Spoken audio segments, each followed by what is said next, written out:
Assalamualaikum warahmatullahi wabarakatuh. Selamat pagi. Di sini perkenalkan nama Taruna Muda Sulistiwibowo, Prodi TMP 1B NIT 2130451. Nah, di sini saya akan menjelaskan yang pertama yaitu bab pertama yaitu tentang gangguan sistem persinyalan. Sebentar saya full screen dulu. Nah, sistem persinyalan adalah suatu sistem sarana untuk menjaga keselamatan dan mengatur operasi kereta api yang efisien dan efektif dengan menjalankan membagi ruang dan waktu. Sistem persinyalan merupakan hubungan antara rolling stock atau sarana dengan trek jalan rel untuk efisiensi pengendalian gerakan atau operasi kereta api dalam rangka mencapai tingkat keselamatan dan yang direkomendasikan. Nah, istilah dan batasan itu ada semboyan, sinyal, aspek sinyal, sinyal cahaya, arti sinyal, rambu, marka, dan jarak pengereman. Dan ada jarak pengereman biasa, bisa disingkat JPB, jarak pengereman darurat JPD, jarak reaksi JR, dan jarak tempuh. Semboyan. Semboyan di jalan rel dapat dibagi menjadi tiga, yaitu semboyan sementara, semboyan wesel, semboyan tetap, semboyan wesel, semboyan sementara, dan semboyan tetap. Sinyal adalah alat atau perangkat yang digunakan untuk menyampaikan perintah bagi pengatur perjalanan kereta api dengan peragaan dan atau warna. Sinyal dapat dibedakan pengelompokannya berdasarkan jenisnya, yaitu fungsinya, dan cara pelayanannya. Jenis gangguan sistem persinyalan terdiri dari hubungan blok telegraf, hubungan blok elektromekanik, dan hubungan blok otomatik, dan D. Sinyal blok dan operasi non tanpa blok. Sinyal manual adalah sinyal yang dilayani oleh pemimpin perjalanan kereta api atau juru rumah sinyal dengan menggunakan handle crank atau saklar. Sistem sinyal semi otomatik adalah sinyal yang dilayani oleh pemimpin perjalanan kereta api tetapi kembali ke normal secara otomatis. Sinyal yang bekerjanya secara otomatis bergantung apakah sirkuit sepur yang dilindungi oleh sinyal yang bersangkutan dengan atau tidak terinjak bakal pelanting.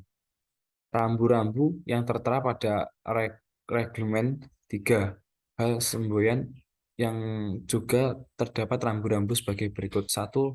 Rambu tanda akhir jalan rel untuk memberi indikasi tentang akhir jalan rel yang merupakan sepur buntu. Masinis harus menghentikan kereta apinya di depan rambu tersebut. Macam dan jenis gangguan atau kegagalan yaitu hubungan blok telegraf pada saat telegraf dan telekomunikasi juga gangguan. Sinyal harus didesain menggunakan sistem failsafe. Nah, di sini failsafe diartikan ketika terjadi gangguan pada jalur kereta, sinyal akan menunjukkan warna merah yang berarti operasi karena harus dihentikan. Nah, sekian. Itu mungkin penjelasan singkat dari sistem gangguan persinyalan. Kita lanjut bab selanjutnya. Nah, itu tentang. Nah, di sini bab kedua itu pengendali jarak jauh CTC dan CTS.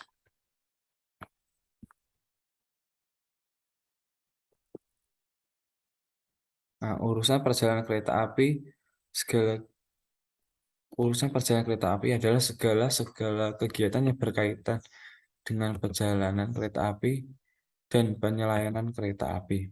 Salah satu bentuk kegiatan yang berkaitan dengan perjalanan kereta api adalah mengatur dan atau pengendali perjalanan kereta api dari atau ke jalan bebas dan selama di jalan bebas. Nah, pegawai yang ditugasi untuk mengatur dan melakukan tindakan ini selanjutnya disebut sebagai pengatur PPKA. Dan pegawai yang bertugas di kantor pengendali perjalanan kereta api terpusat ini disebut dengan PPKP, yaitu pengendali perjalanan kereta api terpusat.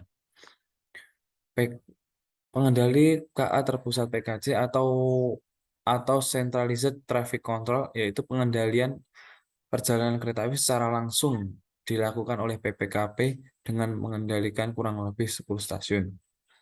Centralized Traffic Supervision CTS adalah pengendali perjalanan kereta api yang mengendalikan perjalanan kereta api secara tidak langsung.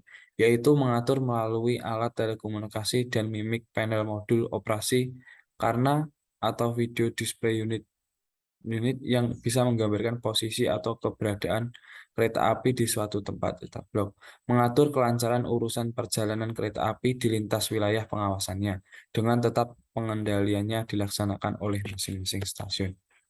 Pengendalian perjalanan kereta api terpusat pada sistem hubungan blok otomatik terdiri atas PPKP, petugas stasiun bila ada perjalanan KA lebih lancar dan keamanan lebih terjamin. Nah, sekian penjelasan singkat dari CTC dan CTS. Kita lanjut dari penjelasan selanjutnya. Nah, bab ketiga yaitu GPK lanjutan. Apa itu GPK lanjutan? Nah, di sini GPK lanjutan ada kereta api luar biasa, bisa disingkat dengan KLB. Adalah kereta api yang tidak tergambar dalam GPK. Dijalankan karena menjalankan kereta api dinas, perjalanan kereta api baru atau mengganti atau merubah perjalanan kereta api lama yang tidak sesuai dengan pasar. KLB pada umumnya tidak memiliki nomor. Hal yang perlu diperhatikan dalam pembuatan KLB adalah jenis kereta api yang akan dijalankan, kereta api penumpang, kereta api barang, atau kereta api dinas, dan urutan tingkat kelas kereta api dalam prioritas persilangan atau penyusulan. Kereta api luar biasa dalam cara pembuatannya di dalam KPK adalah sama, yaitu semakin rendah urutan tingkat kelas KA-nya, maka semakin semakin sedikit KA-KA yang dikalahkan atau ditahan di stasiun akibat KLB ini. Dan sebaliknya, semakin tinggi urutan tingkat kelas KA-nya, maka semakin banyak KA-KA yang dikalahkan atau ditahan di stasiun akibat KLB dan dijalankan sewaktu-waktu bila diperlukan. Nah, mungkin itu rangkuman singkat dari KPK lanjutan. Kita akan lanjut dan bab selanjutnya yaitu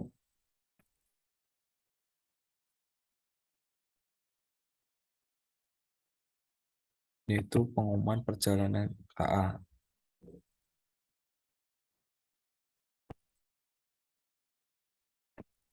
Nah, pengumuman perjalanan kereta api. Satu, peraturan perjalanan dapat berupa GPK, maklumat perjalanan kereta api, maka warta maklumat, dan buku daftar waktu. Dalam kondisi tertentu, GPK dapat diubah dengan marka selama waktu yang ditetapkan oleh direksi, namun tidak melebihi masa masa berlaku GPK. Perjalanan kereta api luar biasa yang ditetapkan oleh Malka harus menyebutkan tentang semua informasi dan keterangan yang dibutuhkan dengan jelas. Malka harus dikirim tepat waktu kepada semua KS stasiun, kepala unit pelaksana teknis, perawatan prasarana dan sarana yang terkait, semua manajer, semua inspektur dan kepala pusat pengendalian operasi kereta api daerah yang bersangkutan dan dengan daerah yang terkait, direksi dan pimpinan daerah yang bersangkutan dan yang berbatasan dengan PLB tersebut dan didistribusikan melalui mekanisme sesuai ketentuan yang telah ditetapkan sebelumnya.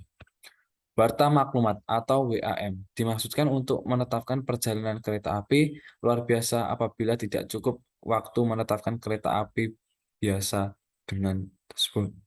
Pengajuan permohonan kereta api luar biasa melalui WAM harus menggunakan surat kepada pejabat yang berwenang mengikuti ketentuan yang berlaku dan didistribusikan kepada pihak-pihak terkait melalui mekanisme yang telah ditetapkan.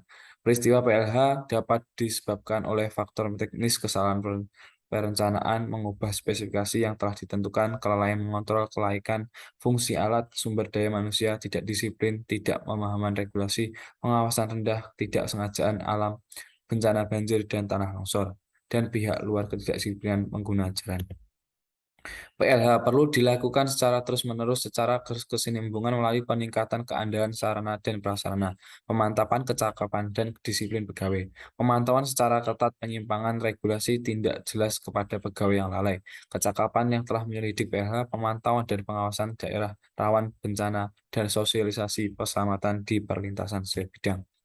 Nah, itu rangkuman singkat dari bab tersebut. Mungkin kita lanjut dari selanjutnya bab kelima yaitu pendukung KPK. GPK adalah jadwal perjalanan kereta api yang memuat jadwal berhenti yang sudah ditentukan sejak awal, baik itu berhenti atau naik turun penumpang di stasiun kereta api atau berhenti karena silangan atau disusul. Maka peralihan perjalanan KA pada GPK lama ke perjalanan KA pada GPK baru disebut sebagai marka peralihan. GPK dapat diubah karena ada perubahan-perubahan yang sangat mencolok. Pendukung GPK terdiri dari beberapa macam, yaitu marka peralihan, daftar waktu, atau KA barang dan penumpang, dinasan kondektur, daftar spur, dinasan masinis dan awak lainnya, buku, stam formasi, dinasan lokomotif, dan dinasan penilik jalan. Nah, di sini ada unsur-unsur perubahan GPK. Di sini ada 5, yaitu perubahan puncak kecepatan, taspat tetap, taspat sementara, sistem persinyalan, dan perubahan atau tambahan kereta api. Sekian dan terima kasih penjelasan dari saya. Mungkin itu yang dapat saya sampaikan. Kurang lebihnya mohon maaf. Assalamualaikum warahmatullahi wabarakatuh.